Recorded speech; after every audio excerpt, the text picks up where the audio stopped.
Hello and welcome. I'm your host, Justin. And I'm Draven.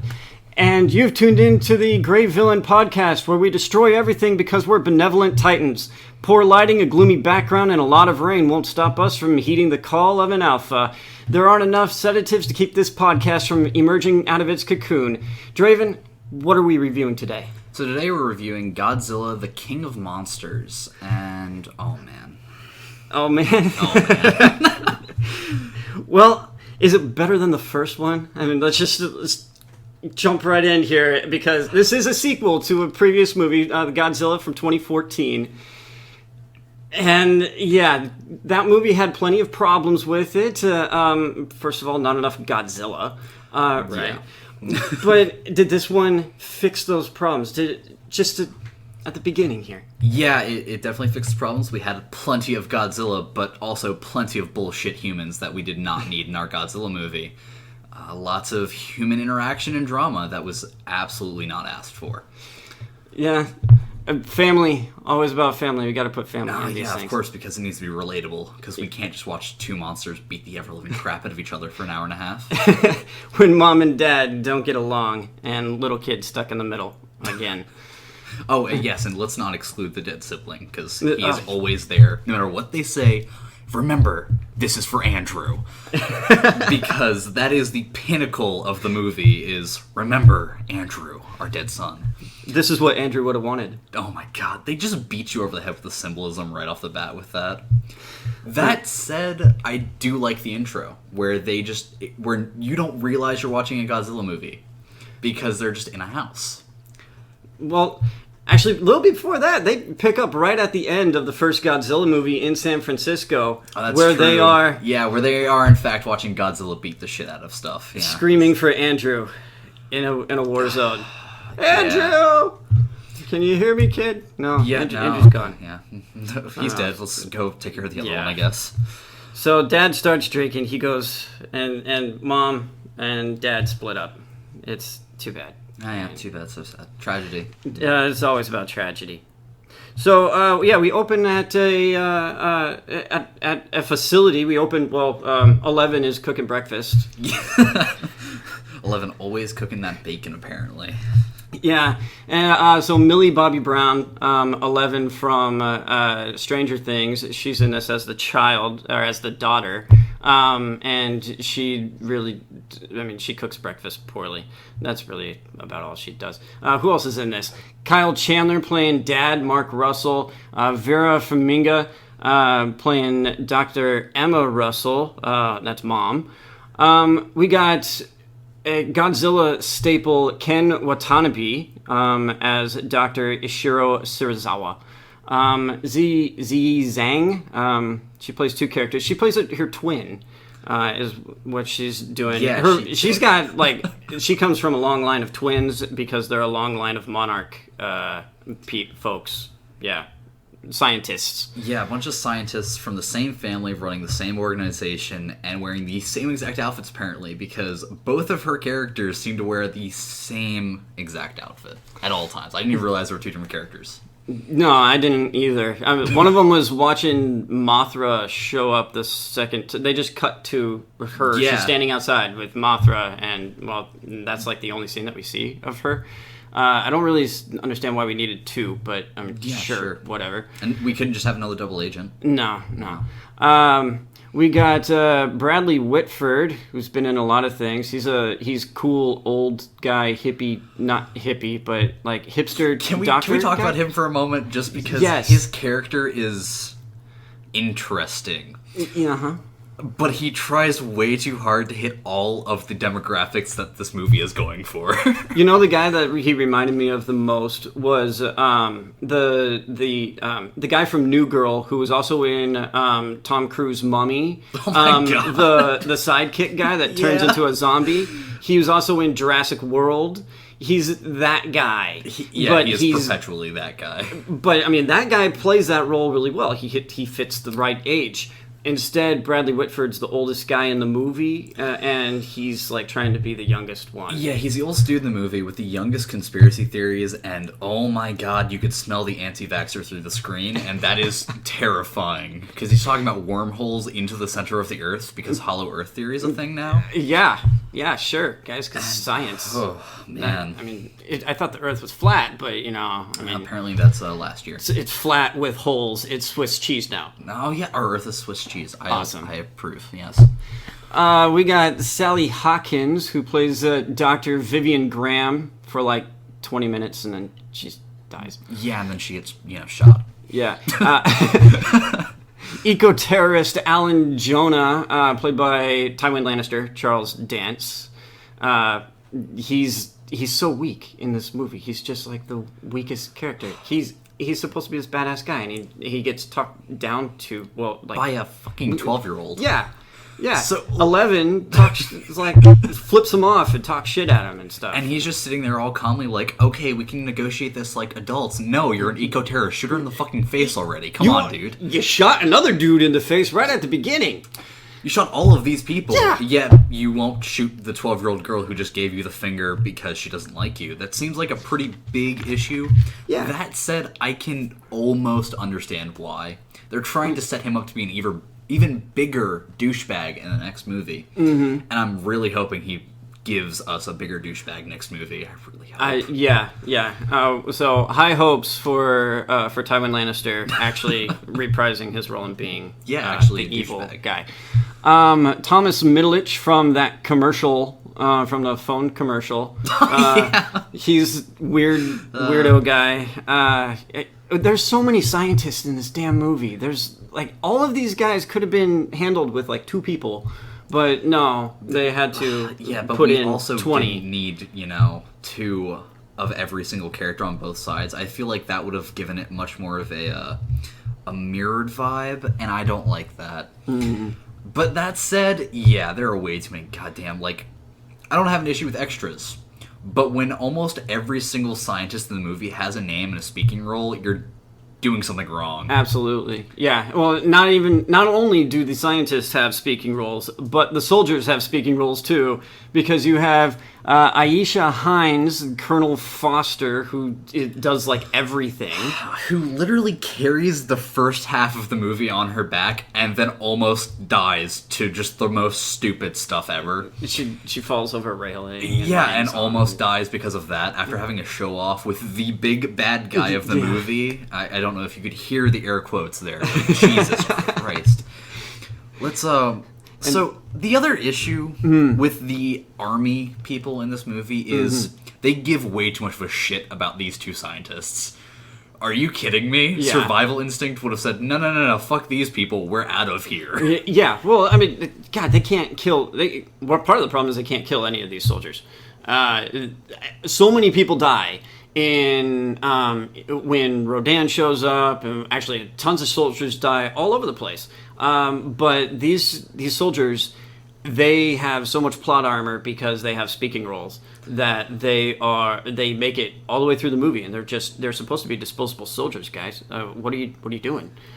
Because it's Ice Cube's son, O'Shea Jackson Jr. Man. He's like, I don't want you guys as my parents either. Which, like, man, that was a deep cut for 2 shitty scientists. Yeah. And they're like, thanks, soldier guy. Go out and get shot. Go out and shoot stuff till it stomps on you. Yeah, because your rifle's not going to save us from anything.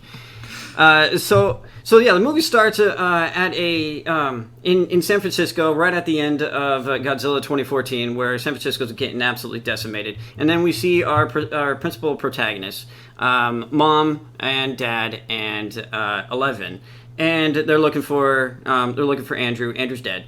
Then we move on to Mom and 11 cooking breakfast at a really nice place overlooking what looks like a Mayan temple in China, apparently, and where little larva baby Mothra is wanting to be born.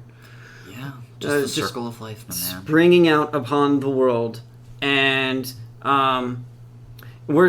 So Mom has finished the technology, the Orca technology. To control all of the monsters, apparently. What is the Orca technology? So the Orca technology, from everything they show us, which is so very much yet so very little, because they try to explain everything in the most roundabout way possible through just showing you what it does. It is a acoustic device that tunes into a specific tone called the alpha signal of all of the Titans, because apparently they're all controlled by vibrations in air, which, yeah, why not? Sure. Let's go off that. That said, they try loosely linking it to the fact that Godzilla's cry is special and calls all the monsters at the end of the movie, and again, I just, really, all of them give a shit when one guy cries out for them? I guess it's Godzilla. I mean, you do what he says, right? Yeah, it's Godzilla, but also, you guys are fucking Titans. Why do you care all that much?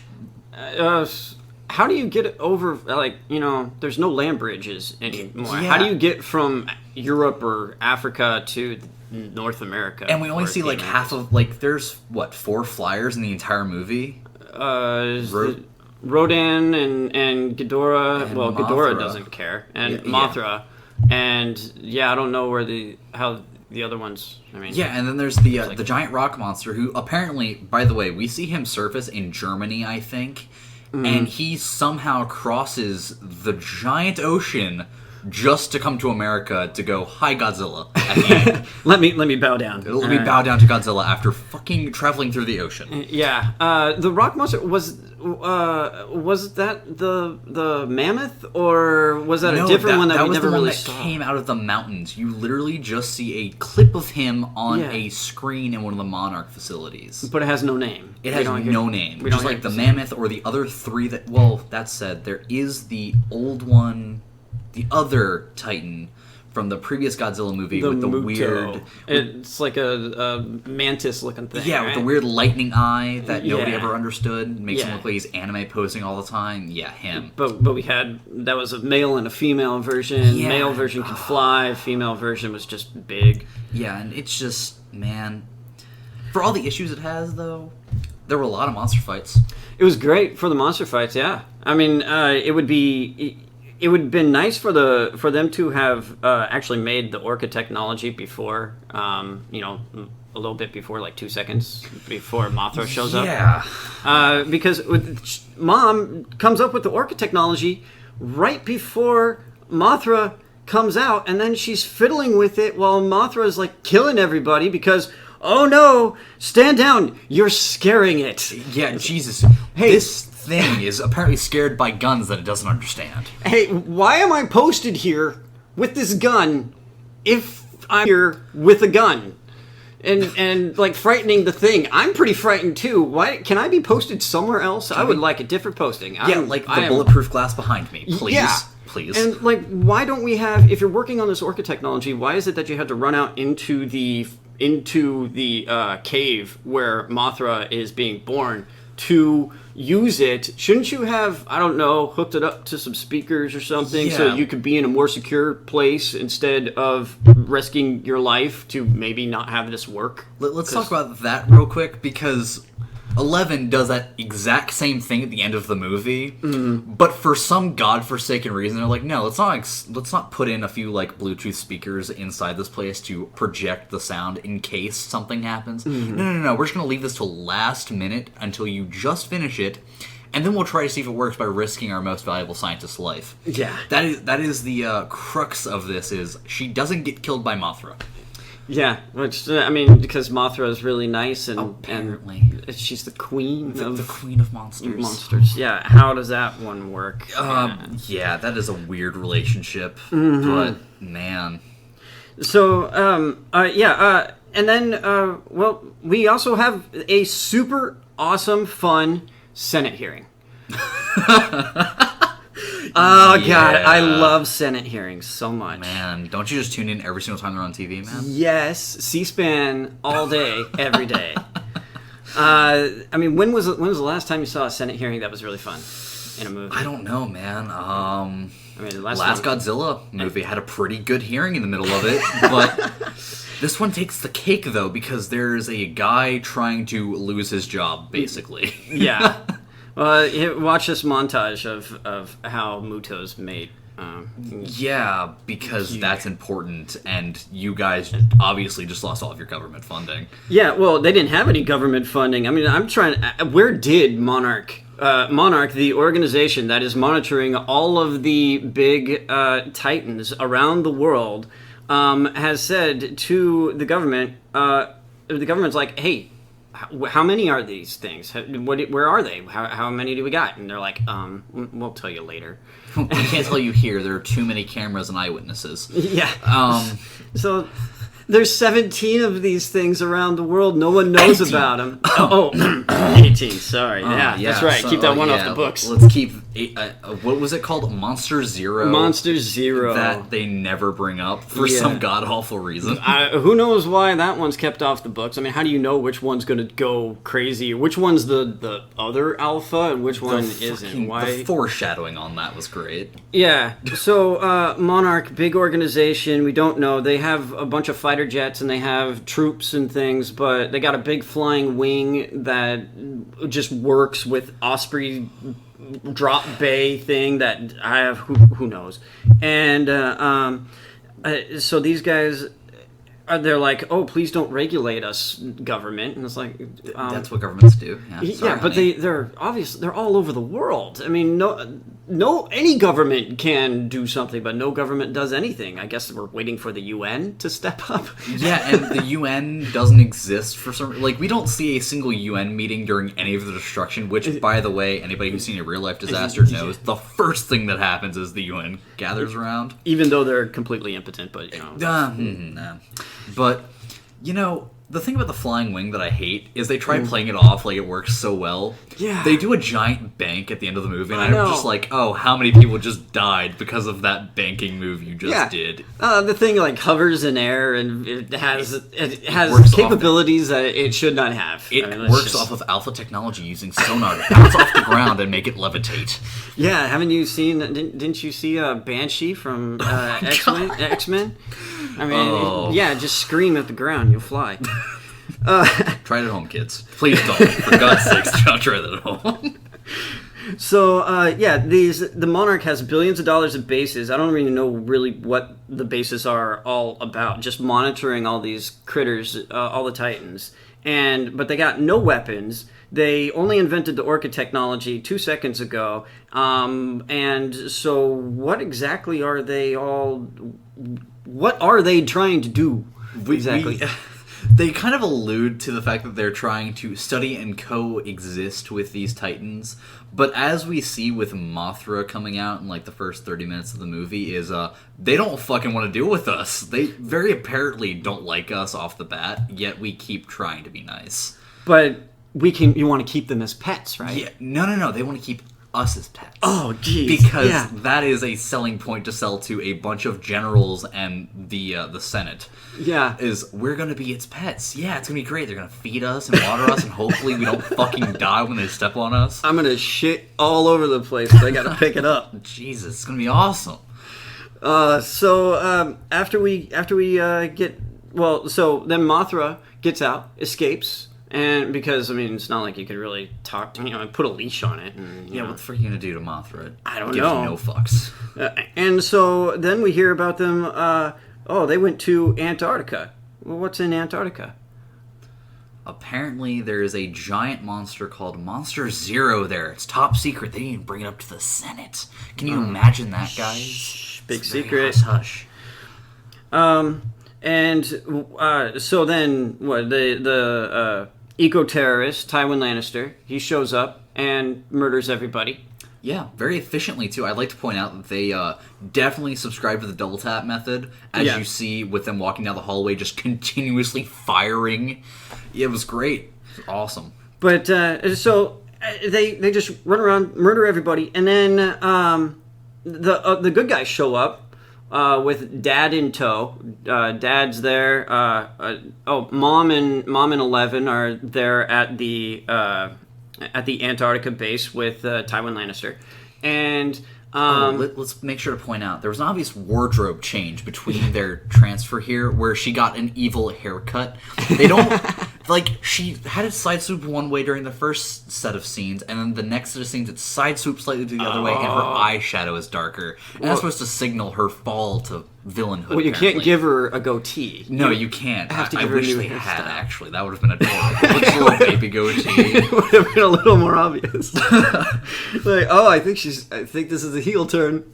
Oh, yeah, and of course, the kid is just like, what the fuck are we doing here? Yeah, she's like, eyes forward, kiddo, because I told you that people are gonna die. I prepared you for this, that we're going to let out all the monsters. And so what are they? They're there getting Monster Zero to let out Monster Zero. Unleash Monster Zero upon the world. Because for some godforsaken reason, that's a good idea. Yeah. And then when they inevitably do it and break the ice prison, stop for a sec.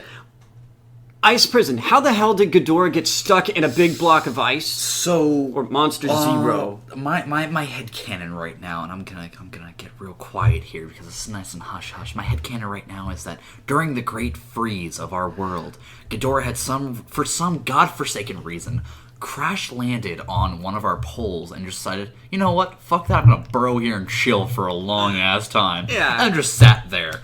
And for some reason, we just never realized it before now. That there was a giant-ass object under the ice that obviously wants to eat our entire planet. Yeah, so, he's stuck in the ice prison, but luckily our eco-terrorist, Tywin Lannister, he breaks them all out. Or he rescues them. Rescues Ghidorah and Monster Zero, and so we have a little shootout because, hey, everybody, it's an ambush. Yeah, it's an ambush. And, who knew? Like, the good guys are there now. You didn't notice that the bodies were outside. Yeah, by the way, can we just... Why? Why would you walk into a trap like that? Like, if you know they're already in there waiting for you, wouldn't you just wait for them to come out? Because it's obviously a one-way out type of situation. Nah, man, plot armor. Oh, yeah, that plot armor is so thick. LL Cool J's plot armor. Ice Cube's plot armor. But then you got Dad running in there with a pistol because he has to go find his kid. Yeah. Yeah, because that's a great idea. Yeah. So, why is Dad even on this Osprey? Why is he not still back with, like, everybody else? Yeah, for one, why the fuck? Okay, so they play up these two scientists, the husband and wife, as being the scientists behind this. Super scientists. Not the let them fight, but the scientists behind this technology. The architect, yeah. But you're gonna let one of them run into an area that you just know is about to be very, very dangerous. You're just gonna let them go in there? Of course, why not? That's a tactical decision. His kid. This is about his kid and his wife. He has to be... He has to, yeah. I'm sorry. This is Family Matters. We cannot stop this. It's company policy. I'm on our company policy. So Dad runs in there, and Evil Soldier gets shot. He was about to blow up the ice to let out Ghidorah, Monster Zero, but he gets shot. Sniper, from... And then Mom picks up the trigger, and this is where the heel turn happens. She's the one who pulls the trigger, sets off the bombs, lets Ghidorah out. Monster Zero is now free. And of course, like, the general, or the sergeant, what is she? Oh, Colonel, yeah. She's watching this, and for some reason, she doesn't just shoot her in the face. She watches this through the scope, aiming at her, and just doesn't shoot her. No. What? Why not? You shot the last guy. Shoot her too. It does not matter what she knows at this point. Yeah, we don't know that she's part of it, but at the same time, she picked up the trigger and she's holding it. You go for an arm shot, something. Come on. I'm just saying, like, she doesn't seem like she's being nice about it. She looks like she's about to pull the trigger. And you just let her do it. So really, this entire travesty goes on to Colonel Barons. Colonel Barons, you have doomed us all. Colonel Foster. Oh, Colonel Foster. I'm sorry. Chief Warrant Officer Barnes. Sorry. But Colonel Foster... Need to attribute blame to the right people. Yeah, well, actually, no. That entire squad should be damned for this. Yeah, they should have been Colonel dead. Foster doomed us all. And so 11 stays with Mom because Dad fails to take her away because 11 is mind warped into thinking that this is all going to be good.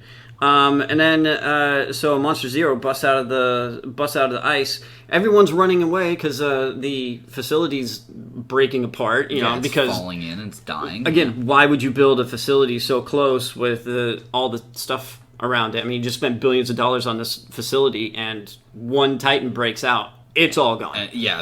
Billions of dollars of equipment and people is just gone. And it's gone. And then, so we got these people running away. Soldiers all turn and start firing their rifles at this 100-meter tall, 3-headed what's the dragon. Fuck? You got... Okay. Human fear instinct. That is some balls. Of course, but also... Why? If you know you're about to die, just fucking run. Because in the next scene, those 3 soldiers that were nameless just get fucking stomped on. Oh, shit. Oh, fuck. Yeah, so they all get destroyed, and we find out that the Orchitect works because Mom there, she's able to use the Orchitect to get Ghidorah, Monster Zero to do things. I don't know. Yeah, it doesn't... It works for like a few seconds, then it stops working, then it starts working again. It's very weird, and it's alluding to the entire thing that Monster Zero is special. Because it's not normal. Yeah. So, then Godzilla shows up. Yeah, we did kind of skip over a chunk of the movie where we get jump scared by Godzilla in the sea base.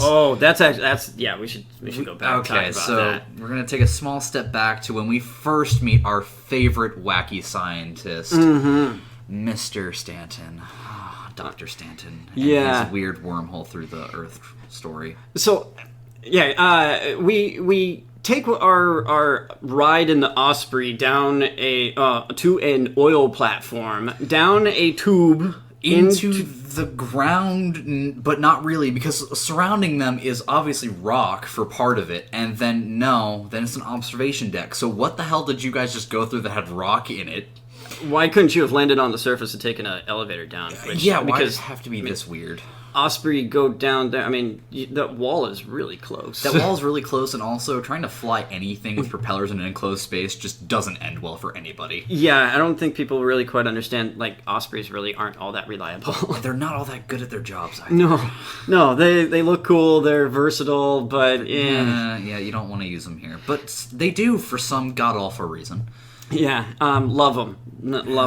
And so we go down into this. We go down into the underwater base thing that they got going on here. What do they call it? Castle. They call it like the fortress or something like. It's some stupid. I didn't write it down. Symbolism. And yes. And so they go down there, and then they start hearing Godzilla starts rumbling. Yeah, and you see him on the radar screen getting closer and closer. Yeah, oh god, he's taking out our monitoring. And then you start seeing the lights pulse on his back. And mind you, close the blast doors! Yes, because that's gonna help you here. So they do. They close the blast doors, which, by the way, the only logical thing they've done this entire movie is close the blast doors for Godzilla. And that's not even all that logical. And they turn the cannons on them? And they get ready, they prepare their defenses, and everybody braces, and then it keeps coming for them. And Dad goes, wait! Turn the cannons off. And they do, for some dumb fucking reason. They just stop aiming. But, I mean, his logic actually made some sense in that if you only engage with Godzilla if you know you're gonna win. That is fair. Because let's think about where we are right now. We are some distance underwater. You're in his domain now. And he, I mean, we're talking about Godzilla. He just pushes over buildings like it's nothing. And you're down here, and it's a good thing you got those blast doors, but I don't think they're really going to help you all that much. Yeah, especially because if this is set up the way they allude to, where there's just a straight shaft from the surface all the way down, he could just go, nope, and just knock the shaft out. You're pretty screwed. But they turn the guns off, and they listen, and everything's quiet. And it's then dead silent. Open the blast doors! What? Wait, what did you just say to me? Open the blast doors. Because we got to get on our back and show our belly so that Godzilla doesn't come and eat us. because you're not going to beat Godzilla. So what exactly are you doing? Which kind of is like every scene in this whole movie is, why did you put yourself in that very vulnerable position? When later on, when they're in their flying wing, and it's like with the flying monsters, it's like, this is a really bad spot to be in. Dumb spot to be in. So why do you keep putting yourselves in these very vulnerable positions where you cannot possibly hope to prevent an attack? I don't know. One word. There needed to be a good scene set up for these plots, man. Yeah. Because, man, how else are you going to introduce Godzilla in this movie? Not swimming in his home terrain? Mm-hmm. Well, yeah. Yeah, I mean, but awesome scene where you do see him after they lower the blast doors, and you see him with his blue stuff his going on. Intimidation tactic, as they call it. I was intimidated. I was very intimidated. Not by the blue lights, but by the fact that a 100-meter tall thing is about to come crashing into us. That's more scary to me than flashing lights, gonna be honest. And then so we get Dad walking up to the window and just hanging out there looking at Godzilla. I thought at that point they also should have had Dr. Serizawa, Ken Watanabe, also up there next to Dad, because he's the one that has all this history with Godzilla, and at the end, near the end, they have him actually go up to Godzilla and touch him, but it's like, that's their first interaction. I wanted to see I wanted that to be like both of those guys, or maybe just leave Dad out of it and just make it Watanabe there. I really hate how much they sidelined his character. After making him the biggest Godzilla person in the first movie, they completely sidelined him for this and went like, we'll come to you for advice. Go shoot, child, shoot. Yeah. In favor of dad-mama drama. Yeah. Like, that was their idea instead. Yeah. Great. So, then, did you like the jump scare? No, did it was you jump? Fucking stupid. And, of course, no, I did jump. That's not why it was stupid. It was stupid because you know it's coming. You watch the lights go off, and you just hear nothing, and then you hear the cry, and you're like, oh, thank God, finally. I've been jump scared in a non-horror movie, in a monster fighting movie, and we haven't seen a single monster fight yet, except for the very beginning of the movie. Everyone in my theater jumped. Yeah, because it's loud as hell if you go into any modern-day theaters. That's true. It is so damn loud. I went into a Dolby theater where you have the really nice, crisp sound systems. This is not sponsored, by the way. And my You can sponsor, though. Yeah, please do. For the love of God, AMC, Dolby, hit me up. But you just hear the loud thud and then the roar and the flashing lights, and it's a very well-done jump scare for jump scares. That's not really a compliment, though. But, yes, everybody jumped because, of course we would. Yeah. They knew what they were going for. They knew when they set this up it was a douche move, and they did it anyways. For that, I give them some semblance of props.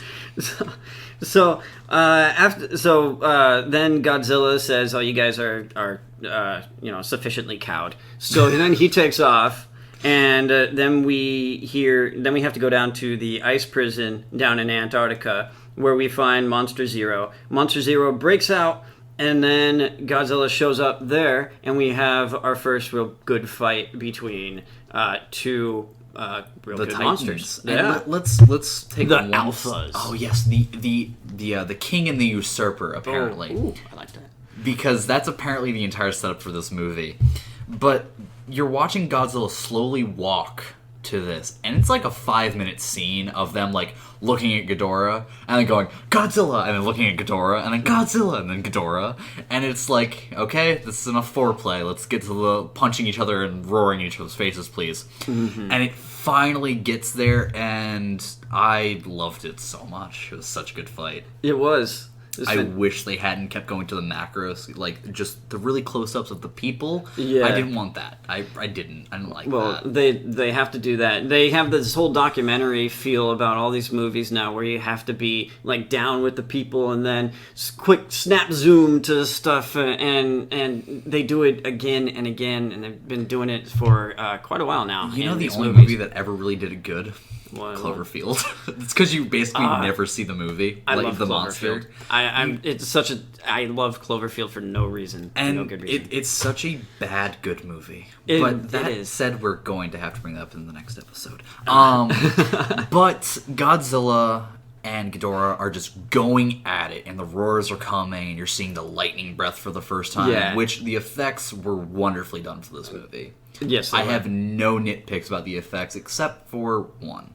Oh. They did really good with the lighting. Yeah. But it played against them in a lot of scenes, especially in the cities, because you get to see the intricacies of the monsters, and that's where it kind of falls apart for me. Well, the close-ups on their faces and stuff. Yeah, I thought it was a little like... It's like, no, we don't need to see their faces either. It's like, we get the idea. They're monsters. Yeah. The good thing about monsters is they're not human. So we don't have to humanize them. Yet these movies keep beating you over the head with humanizing them. Because you're supposed to care that they're trying to protect us. Again, with the verbal air quotes. And it's like, no, they're trying to do their thing. We can't predict what they're going to do because nothing like them exists. Yeah. We have them. But, of course, they become like a pseudo-religion. Which, in the city that Godzilla's in later in the movie, it apparently was a religion for this ancient civilization. And it's like, we're just going to follow in the steps of them and then become an underwater city too, I guess? That's a dark way to look at this movie, but that's kind of what they allude to. The dude said he didn't want kids with flippers later on, but, maybe that would have worked out better for his future. Yeah, dude, God. So... After we get done with the fight with the first fight with Monster Zero and Godzilla, Monster Zero just takes off. Yeah, he just ups and flies away because he doesn't care anymore. He's got wings. He can do that sort of thing. He's stopped caring. He's like, you know what? I realized something. Peace, bitches. Deuces and leaves. And then they being. Mama Thanos now, and we got Mama Thanos and Tywin Lannister because they're both evil now, and their whole thing is like, this is the world belongs to these Titans, and they were ancient beings, and we humans, we're infection on the earth. You guys are terrible. I really hate the fact that they use like 3 sticks in this entire movie to beat you with. It's the humanize the giant monsters that are trying to kill us. We're destroying the planet, and humans are an infection. We're a cancer on the earth. It's like, okay, so? I get it. Humans suck. Environmentalism needs to happen. We need to take more precautions here. But at the same time, are we willing to make those precautions giant-ass monsters that destroy everything we know and love? Yeah, are we supposed to go back to the Stone Age? Or, we're supposed to live comfortably next to these guys, but I'm pretty sure that Stone Age sucked. Yeah, and I'm pretty sure that they also don't like our cities. Because for some reason, every single time a fight happens, it's in one of our cities. And also, do they ever say how these two, got into correspondence with each other? Ever? I assume email. Because, I'm assuming, he just had it post on one of his really edgy Facebook posts.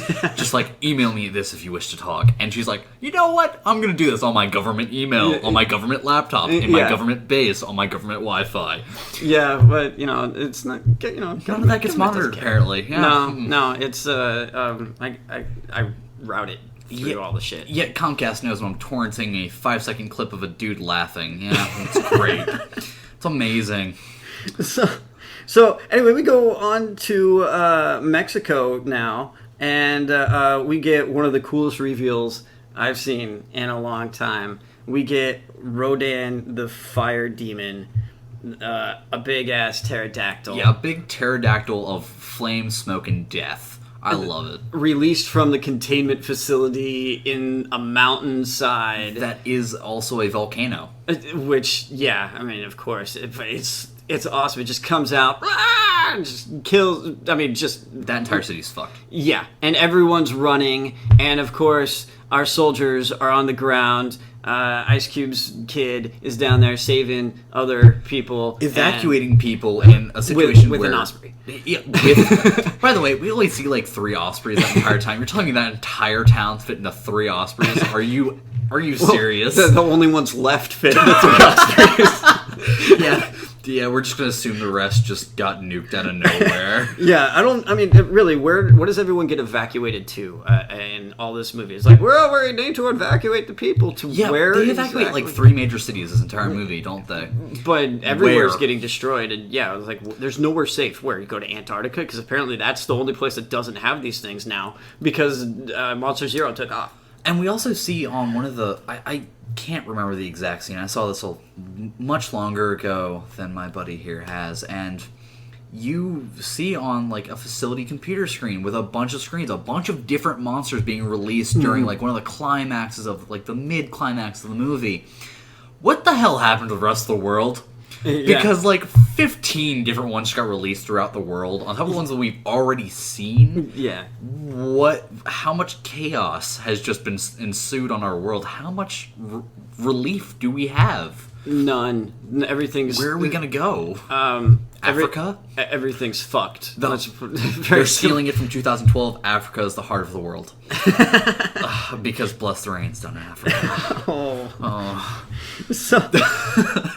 So Rodan comes out, and then we have them in their flying wing. We have our human people that we care about flying in their human wing up to Mexico, and they and then Ghidorah like gets grabbed by Godzilla out in the ocean as Rodan is destroying everything on land. And we have a big fight out in the water. We're actually skipping a very huge part of this movie that I have an issue with. Oh, go for it. The storm. Oh, Ghidorah, the for some god-forsaken reason, creates a, like, gigantic hurricane. Category 6. Yeah, which doesn't also exist. doesn't exist. But let's negate that because... Well, it does now. Yeah, it does now. Ghidorah is Category 6. But it creates a giant hurricane. And it's coming from one of the poles. So no matter where it comes from, it has to come through some landmass at some point.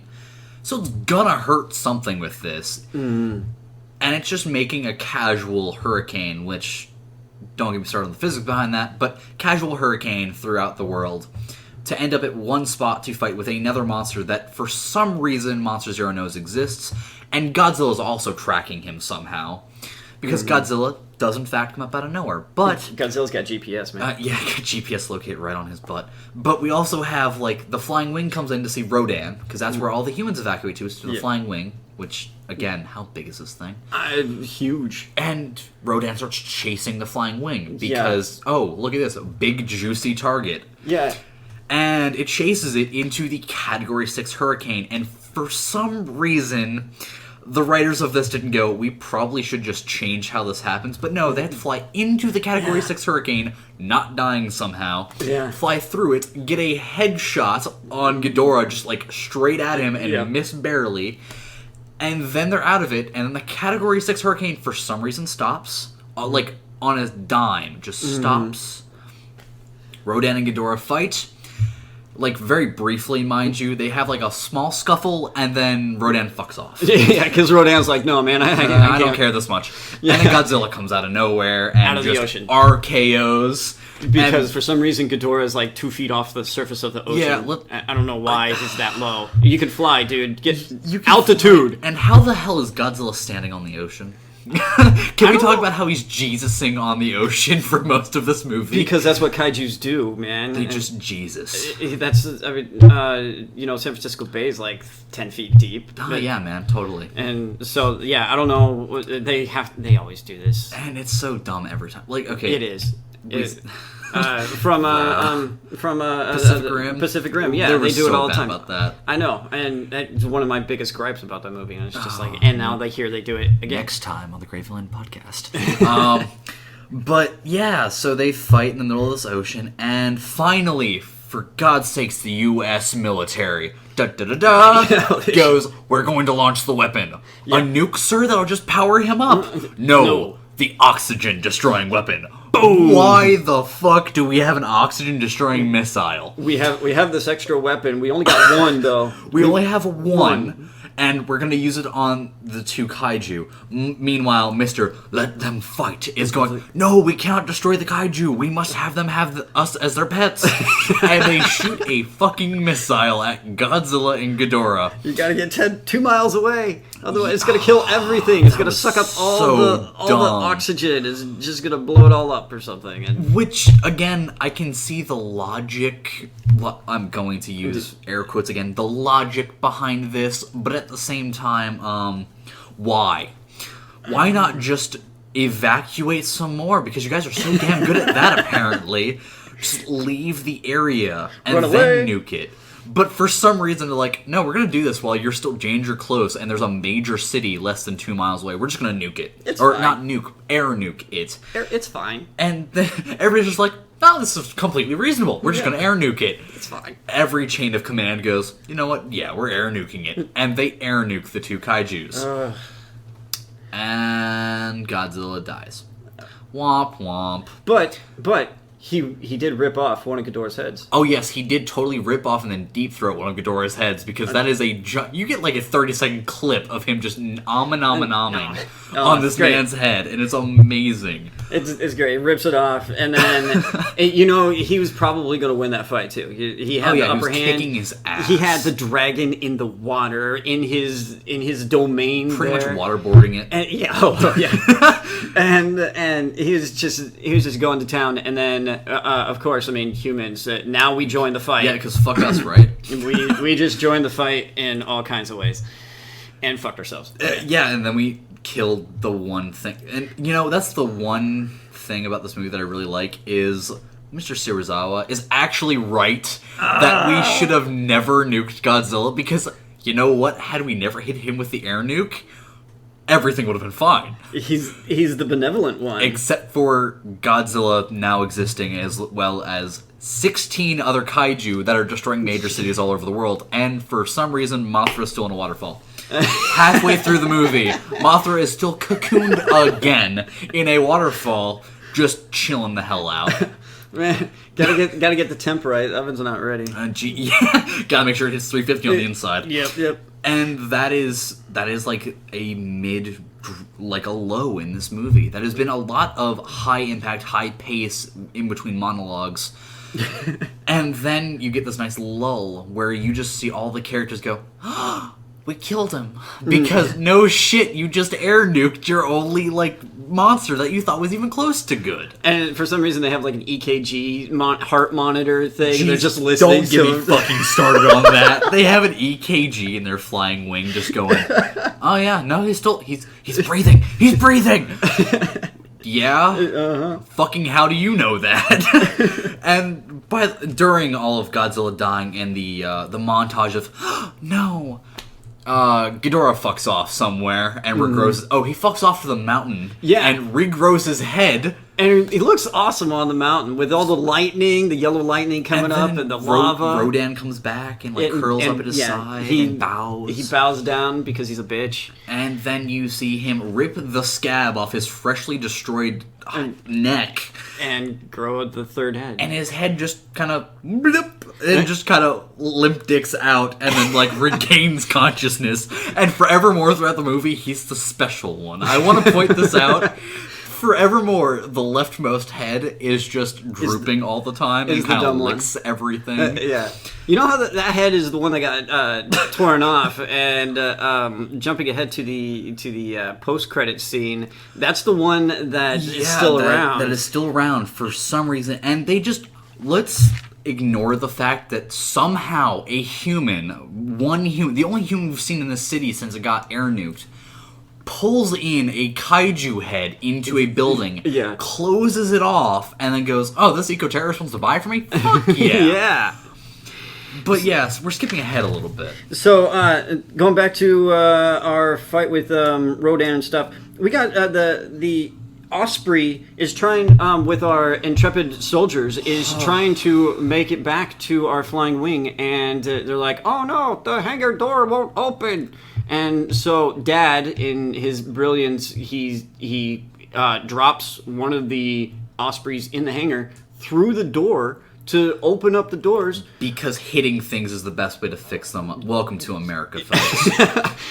He's a smart guy. He is a smart man. Let's hit this thing with big thing and hope it goes boom and opens. And then we crash the Osprey into the hangar with and all these people. Nobody dies. No one dies. Not a single person dies or gets injured. Even when the Osprey blades are spinning towards Dad, they stop before hitting him. They just they move conveniently out of the way. And I'm just like, are you fucking kidding me? Yep. Nobody died during this. Nobody got Master Chief pinballed in the cockpit. You're telling me that? So Monster Zero then goes and screams real loud, and releases all the other Titans around the world. A real big scream. And that's when we see the montage of them all showing up and busting out. We see them busting out of the ground in Arizona. We see them in the oil fields of Oklahoma. For some goddamn reason. And we see one in Germany. Yeah, we see a big mammoth somewhere. We see a quick clip of Japan and something happening there. I mean, we don't see all of these monsters. Yeah, which there's would be kind of 17 of them plus Monster Zero. Maybe maybe you want to hold some back or something. Yeah, which by the way, that is something that I have heard brought up multiple times, is that they kind of blew their load with this movie. Yeah, they brought in their biggest hitters to reboot the franchise. Yeah. But at the same time, what are you going to do now? Are we going to finally get a cyber Godzilla movie, please? Mechagodzilla versus Mechaghidorah. Hey! 2021, please. But yeah. Godzilla, because he got blown the fuck up, somehow. He takes off to... where does he go? Okay, I'm just going to therefore call it Atlantis, because that's what it fucking is. He nopes back to his Atlantis, and somehow fits his fat ass in a temple that for some reason is a radiation hot zone. They very briefly show us a glowing thing that looks like magma in an air chamber under the ocean in Atlantis. But why is it radioactive? I'm still trying to figure out how... who made it? Or how the hell Godzilla got his fat ass in there. It shows a big corridor, but at the same time, he's supposed to be 100 meters tall. And yeah, he's kind of thick. He's a very thick boy, and he's trying to get his dying fat ass in there, and you're telling me he fit. But yeah. And so Mothra shows up. Mothra finally reveals the beauty of Mothra. And oh god, I want to take a moment just to say, whoever did the design for Mothra, thank you. Very, very good. It was so good. It looks amazing. I mean, we even got a cutaway to the Asian scientist's face, the Asian girl's face, and she's just in awe. And I guess, gorgeous. that was my face, too. That was my face, yes. You were showing us what our faces looked like, and but it was your face. It was gorgeous, and the effects were done very well. Mm-hmm. It does definitely play into this movie's favor that they can do almost every single shot completely CG. Yeah. But that said, I'm very happy how they did Mothra. I'm very happy how they did all of the monsters, to be honest. Yeah. I think they all look good until you get to the bullshit ones that don't have names. Because a giant mammoth with tusks longer than its body, that makes sense. Might be somehow. a bit, top heavy or something. Yeah, might have a broken neck or two. But, so Godzilla's down in Atlantis, but we find out that Godzilla's still down there because Mothra shows up and shows some light on the ocean, and then we're like, yeah, there. Of course, right there. Yeah, that's exactly what Mothra's doing. It's showing us right there. We can telepathically communicate with her to know right there. Let's go right there. So let's go there, and then we hop into our super awesome submarine. With our three most important scientists. Yeah, for some reason, they get a ride along. I don't know. What the fuck? Why? This is the problem. This movie has way too many characters that it just kind of has to drag around everywhere. Yeah, and this is part of it. It's like, why are these people here? And I don't know. I don't get why they decide to bring along the three most important scientists on this project to save the world are now going in a submarine with a nuclear armament on it with the plan to nuke Godzilla to heal him, which is a sound plan because they've done it before, guys. Yeah. Well, the first one, it just hit him with more nukes, and it just supercharged the fuck out of him, and then he hame-hame-ha'd and everything died.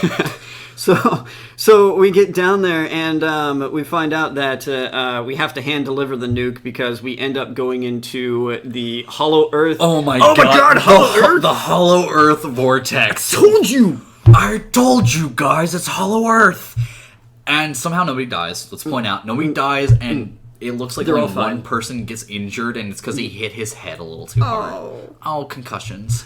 But yeah, then they have to disassemble the nuke on the ship. Yeah, because it's like, oh yeah, by the way, guys, the weapon systems are bad now. And he mentions that as they're coming up to fire the nuke, they're like, oh yeah, our weapon systems don't work. Sorry about that, guys. By the way. Lol. And everybody goes, well, fuck. One of us is gonna have to go. And Dad stands up heroically at first, and then no. Mr. Shirazawa goes, no. I got this. Let me fight the nuke. Yeah. And he suits up and gets ready. He knows this is his last journey. He hands his journal off, which has all of the plot armor on it, to Dad. And some drawings. And some drawings and some mementos. And goes, here, take this. And gets into a little tiny surveillance drone. Hydra sub. Hydra sub. That was the thing. It looked like, wow, that's a handy dandy Hydra sub you got there. And he hops into that with the nuke. Just on his backpack. Let's not forget that he now has to navigate an area that he can barely see in while being irradiated. Heavily irradiated. And which again, they don't tell us why this is for some reason a radiation hot zone, but it is. And that's why Godzilla nests here, apparently. Oh, so it's no longer the New York City subway system. It's Atlantis. Yeah. But we could have just waited for many years, many years for Godzilla to recharge his batteries. And it was like, no, fuck that. We want it now. This is the modern age of now. Let's nuke this motherfucker right now. And so yes, Team America nuke style. Mr. Shirazawa has a very long, drawn out 10-minute. Just about. He takes his damn glove off, and it's like somehow your skin is not just on fire and flaking off, but mind you, they are doing physical showings of the radiation poisoning. Like his eyes are getting watery, his face is getting red. They're showing the movie signs of radiation poisoning. Yeah. And he reaches out and lovingly caresses the schnoz of our beautiful Godzilla. And then the nuke timer goes off, and he gets vaporized instantly, as well as all of fucking Atlantis. Yeah, Let's just casually ignore the fact that you guys just destroyed ancient history. Archaeologists are crying everywhere. Yeah, every archaeologist in the movie theater just died inside, and they use the wormhole to get back to the surface before this happens that's just how they get back. Yeah, and so they get shot out of the water because the biggest explosion in the world just happened. And also, nobody dies again. And nobody dies. Oh, except for our good friend, Shirazawa. Yeah, he won't be coming back for the sequel. No. And, unless we're lucky.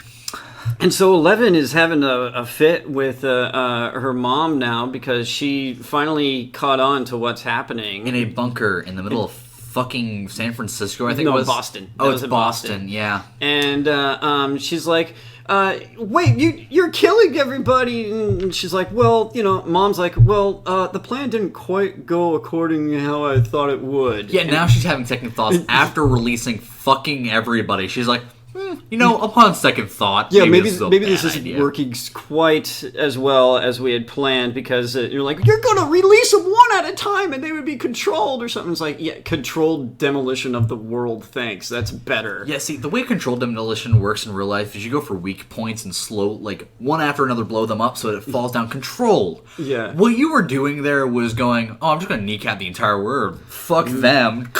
Yeah, but it's like they purposely let out Monster Zero, and then they were like, oops, we can't control this one. And it's duh. They're Titans. What it does. Let's also bring up the fact that before releasing Monster Zero, they allude very, very heavy-handedly that we don't know what this thing is. Yeah. It doesn't appear in any of the old scriptures. Yeah. He doesn't exist anywhere. We don't know what the fuck he is. So that's the one we should let out. And that's the one you let out first. Good thinking. What was it, after the entire scene in the bunker, the little girl decides that she's going to make her grand escape. By the way, the bad guy should have shot her in the face again because she fights with him again. Yeah, they're arguing. He's like, okay, so you have Mama Thanos and Tywin Lannister and 11. And Eleven's like, hey, Mom, you shouldn't be doing this. And then Tywin Lannister's all like, oh, now you're going to listen to this little girl. And it's like, shut up, little kid. I mean, why? And he's being so diplomatic and adult about it. It's like, no, just shoot her in the fucking face. You haven't had an issue until this point. Just shoot her. You have everything you need. You have the Orca technology. I mean, you should have been getting a tutorial on it, or at least like looking over also, her shoulder. Point out, it doesn't look very hard to do. She just kind of touches a few buttons and then does this. Spreads her fingers on the screen. And it's a touch screen. I mean, it's like a little kid. A little kid could use a phone. A little kid can use this. I mean, it's like your tablet. And you just have to like line it up, and then it works. It's like a fucking mini game in a quick time event. It's like you just gotta make it work. So little girl goes and 11 goes and barricades herself because she's all pissy, and then she sees a picture of her family. And poor Andrew. This isn't what Andrew would have wanted. This isn't what Andrew wanted. Because that is, again, you're beating us over the head with this dead kid story that nobody came to this movie for. So, that changed Mama Thanos around. She's like, oh, yeah, you're right. This, murdering everybody probably isn't what Andrew would have wanted. And, I'm just making a lot more Andrews. Everyone is now Andrew. You're all Andrews. Yeah, you're all Andrews now. And so she starts thinking about it. She has a real rough time. She's sitting at a table by herself in the cafeteria or something. But and they hear, and 11 hears a conversation between Tywin and Mama Thanos, and then she realizes, hey, I can just grab the architect. Let's also point out that in the beginning of the movie, she did kind of see what happened when her mother used the Orcatech and actually figured it out herself. Mm-hmm. So she knows how to use this stuff. She knows how to use this stuff. And now she just figured out, oh, wait, yeah, I could totally just fucking steal it and leave. And so she comes out of her room and notices everyone leaves the room with the Orcatech with there. The most valuable technology in the entire movie just sitting there. And so 11 just goes up and yoinks it. And just goes, no, this is mine now. Yeah, peace. and then takes off to Boston, which is conveniently right over the hill. Yeah, which is conveniently 5 minutes walk. And then she goes to historic Fenway Park. Which, again, I am so sorry for anybody who lives there. You're fucked. Yeah, that's too bad. That sucks. So, and then Mom is like, hey, 11 goes to Fenway Park, hooks up the Orcatech to the loudspeakers, to the PA system. By the way, this thing has an XLR port on it.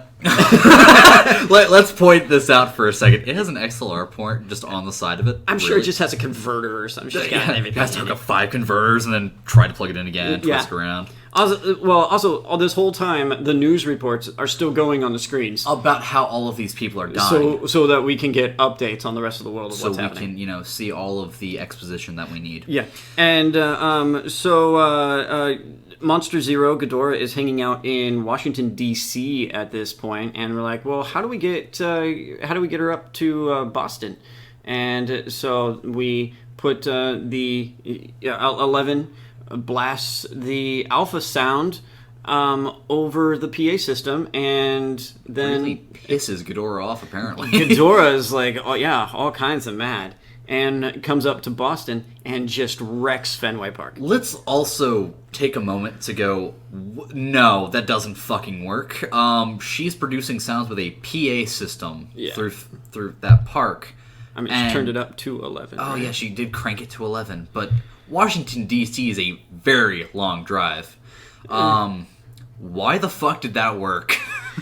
These guys got really acute hearing. Well, yeah, they have to hear Godzilla's roar all around the earth. And so, they're all like, hey, Tywin Lannister's like, hey, what the hell's going on? Ghidorah's all, like, leaving D.C. and headed to Boston. What happened? Oh! The Orcatech's gone now. Hey, Mom, where's the Orcatech? Guess who stole it? Daughter stole it. 11 stole it. And so, oh no, Mom's like, oh shit, I should go get. I should go to Fenway Park to get my kid. And the best line is from Tywin here. He's like, Earth deserves a clean slate, but now you're willing to put all of our lives in danger. Motherfucker, you put your life in danger the minute you started releasing monsters. Let's not act like the monsters are gonna be like, oh, thank you for releasing me. You get to live. No. They don't give a fuck about us. They just want to fight, die, and eat. It's like we happen to be on the menu. It's like, you can't take my soldiers along because you're going to put our lives in danger. It's like, dude, look outside. Shoot her in the fucking face and go get it yourself, for fuck's sakes. Yeah. And so he's like, fine, F off with one of my Humvees. I don't care. Which, by the way, they somehow have stored conveniently so she can just drive it out with a full tank of gas. With a full tank of gas. And so, let's see.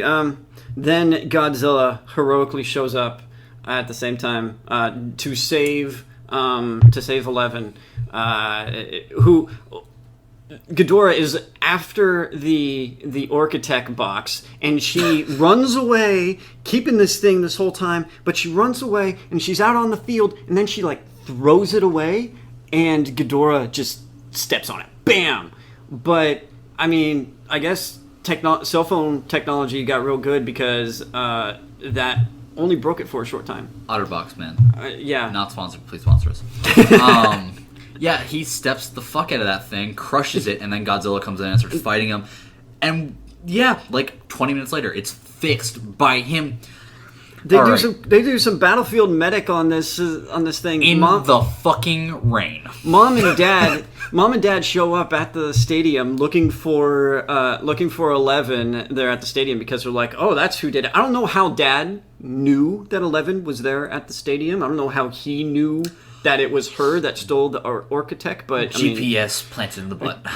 All right. And, you got to keep those kids safe now. Yeah, man, got to get it implanted just right there. And so he shows up, they're looking around for 11, then Mom shows up, and they find the Orchitect there, and then they do some battlefield medic on it, because they just, it works now. They specifically try to, like, solder it in the rain, and you see an electric spark, and I'm like, oh, it's dead. It's fucked now. You done goofed. You didn't even, like, cover it with a coat or anything. No, you just tried doing that in the rain. And so these guys are now you have more fighting. The Monster Zero and Godzilla are fighting, and then Rodan shows up and Mothra shows up, and they're fighting. And Mothra is getting her fucking ass kicked. Oh, but it is great. Mothra gets thrown against a building, and Rodan comes and then misses once to the left, misses once to the right, and then. Oh, it gets stabbed, and you get the reaction shot of Rodan getting stabbed by Mothra's tail. By Mothra's stinger that we didn't know she had, but I'm very glad she did, because, God, that was a badass moment. You imagine just, like, a little sly smile. Yeah, Mothra. You imagine just a kind of, like, go fuck yourself. Yeah. Stabbed. And Rodan falls to the ground. Presumably dead. Presumably dead at the time, but it's like... not really. Yeah. It's just one little stab, like, in the shoulder. Yeah. But Mothra had been getting her ass kicked, and, moths to fire and all that. Yeah, which was adorable, but yeah. And she self-heals. Like, she just kind of floats back up to standing after getting her wings fucking shredded, and like self-heals herself and pulls a mercy, and then flies over to a beaten and bloodied Godzilla. Oh, Godzilla has been getting the crap kicked out of him by Ghidorah at this point. Just eaten alive. Choked out multiple times by multiple necks. By the way, why would you use your own breathing apparatus to suffocate somebody else? Do you not realize the issue here? I don't know. I was thinking, like, maybe use your dual tail thing that you had going on. Or, like, the gigantic wings that you have to just kind of bear hug something. But no, he just tries choking him out with his own necks. Yeah, wraps him up in his own necks. And I was like, alright. And it was a pretty badass scene. Like, the fights overall, for as much as we are nitpicking this movie, the fights were fucking amazing. They really were. So much better than the first movie. I mean... Yeah, because they actually had fights. Because they actually had Godzilla. Because Godzilla in the first movie just kind of showed up and went, rawr, and you died. Yeah, and so Godzilla had his ass kicked. He's laying there on the ground. Mothra comes up, screeches, and suicides herself. and just drops this magical fairy dust all over Godzilla's face and lower back. Now, I thought that was actually, like, going to heal him back up. Like, it's a healing pot, but then it wasn't. It kind of... It did, but it didn't, and it's very weird and confusing how they do this, because, like, 5 minutes later, they nuke him again. They hit him with another nuke in the middle of a populated city. Yeah. But during this, off. we have the humans again, because we get another, like, 5-minute chase scene. This is where they're... the fucking humans. Yeah, this is where they're doing the quick repair on the Orcatech, and once they get that thing back up and running, Ghidorah's sitting there trying to eat Godzilla and biting him and stuff. They draw him away just in time. They drew him away just in time, and they're all like, hey, let's get on the Osprey, because this is going to work. And for some dumb fucking reason, they don't shoot the mom in the face again. The woman who just fucked you. You're not going to shoot her on sight. No. We're going to let her have the most powerful technology in the world. And she's going to get her own self-sacrifice moment. I guess 2 self-sacrifice in one movie. That's a new heel record. turn to hero turn. It's like she did a pirouette. So she gets into her Humvee after having a long staring contest with her ex-husband.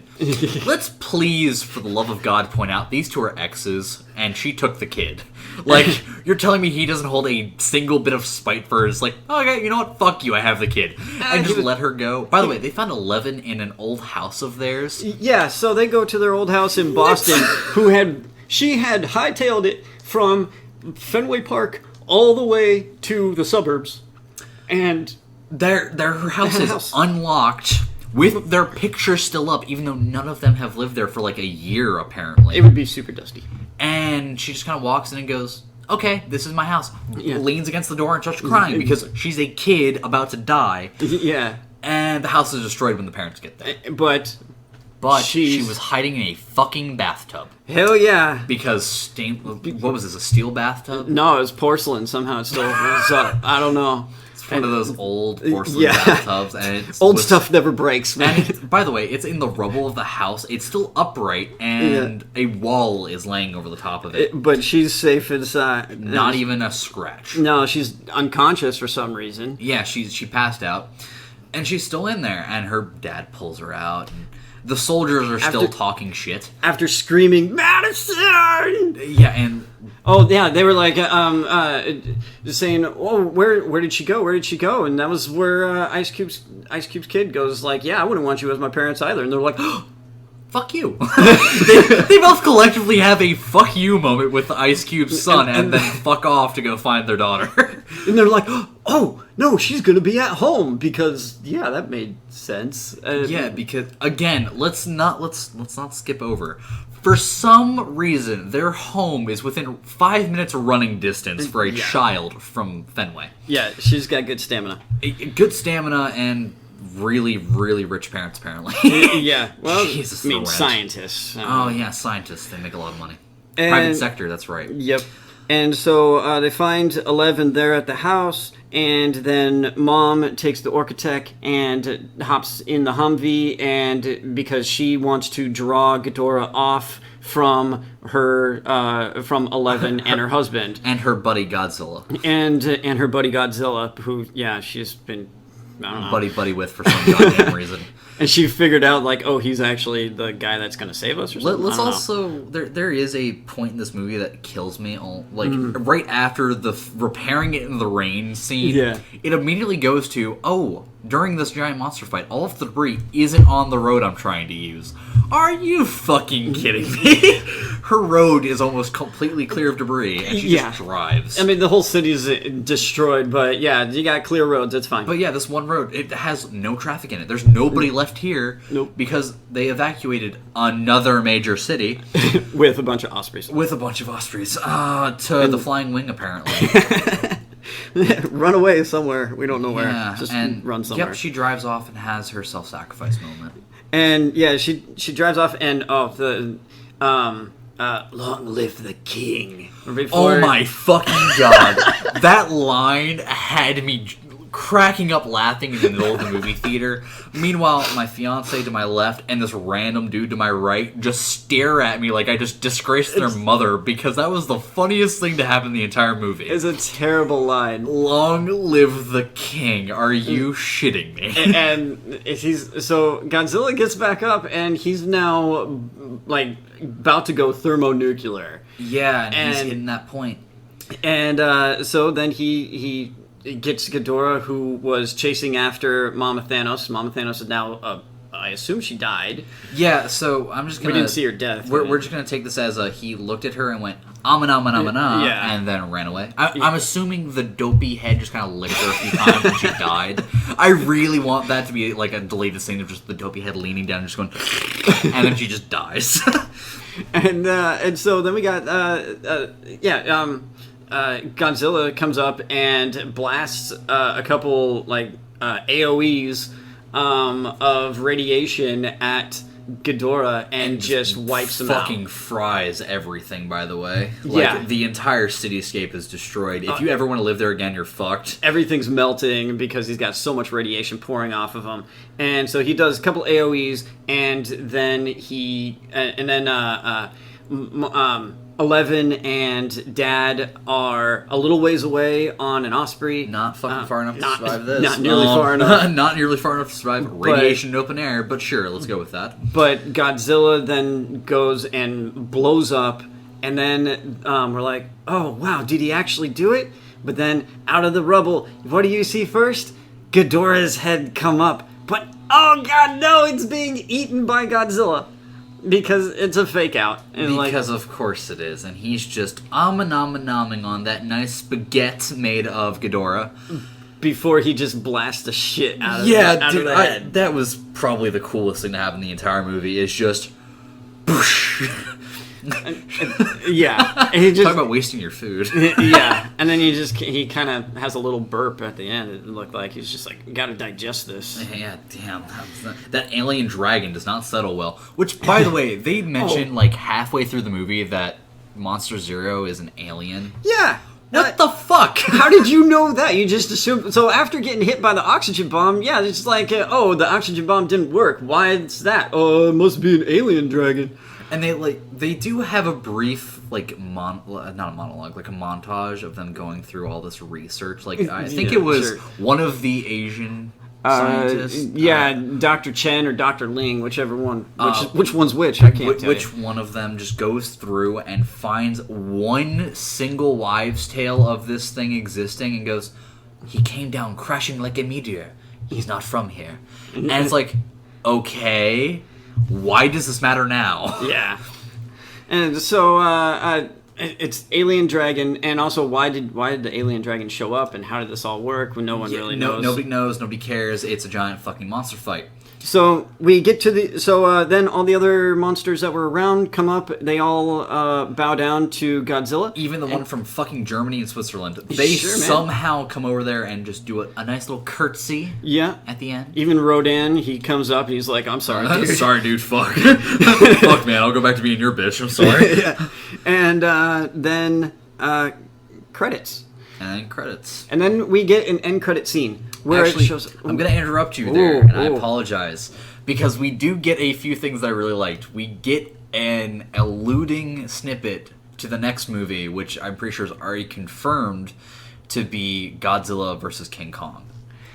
Mm-hmm. Which I like the fact that they kind of like did a cheeky little show at the end of it where you just see the little poster. I like that. But then, I'm sorry. Now you may continue. Oh no, that's good because that's our next sequel. But also in the next sequel is we got a post-credit scene of the bunch of fishermen finding that severed head of Ghidorah off the coast, and they haul it into. And they're like, well, there's no more fish because they blew up the freaking fish. So we gotta sell this. With the oxygen bomb, killed all the fish with that. And so, yeah, it was like, well, we got this stupid Ghidorah head with flies all over it, which fly sounds everywhere. By the way, the fly sounds and the fact that you can hear like drooping liquid just it hits every wrong note in your mind. And so Tywin Lannister walks up and he's just like, "We'll take it." How much do you want for it? Never mind. We'll take it. I mean, he might as well just shoot them all because he doesn't give a shit. You're right there. Just fucking shoot them all and take what you want. Yeah, it's fine. Also, no one cares. Why the fuck were there still fishermen in that place? I thought we evacuated them all. Yeah, how did they survive? Apparently there was one there. I guess they came back. But that's the end of the movie. And so that is, it's going to be Godzilla. It's like Batman vs Superman, right? And then they're going to have the third villain, which is going to be Mecha Ghidorah. Yeah. And I mean, is that not already writing itself? Is that super easy? Because you can't have Kong and Godzilla actually going at it for too long. They're going to have to be like, oh, and then Wonder Woman's going to show up and they're like, I thought no. Yeah, Mothra's going to show up. Yeah, Mothra's going to show up. They're going to Deus Ex Machina, help them out, heal one of the dying ones, and then they're going to turn and look at the Mecha Ghidorah and like, fuck. Yeah. And now they're going to have to fight that. But let's ending note. What did you think about this movie as a whole? So I saw it twice. First time I saw it, I was so bored by all the people that were in it, and they really bogged the movie down with just a huge cast. I mean, there's like 10 people that they want us to care about, and so that really knocked down the movie. But the second time I saw it, I actually liked it better. It moved faster, and maybe it was because I had sufficiently lowered my expectations for it. You knew what parts to subconsciously block out. I want to butt in for one moment. Oh. He actually sent me a text right after seeing it the first time saying, they are trying really hard to make me care about these fucking people. Yeah. And my response was, if you don't care about them, the movie is so much better. Yeah. And they could have cut this movie down. It was 2 hours and 12 minutes. They could have cut it down to an hour and a half, no problem.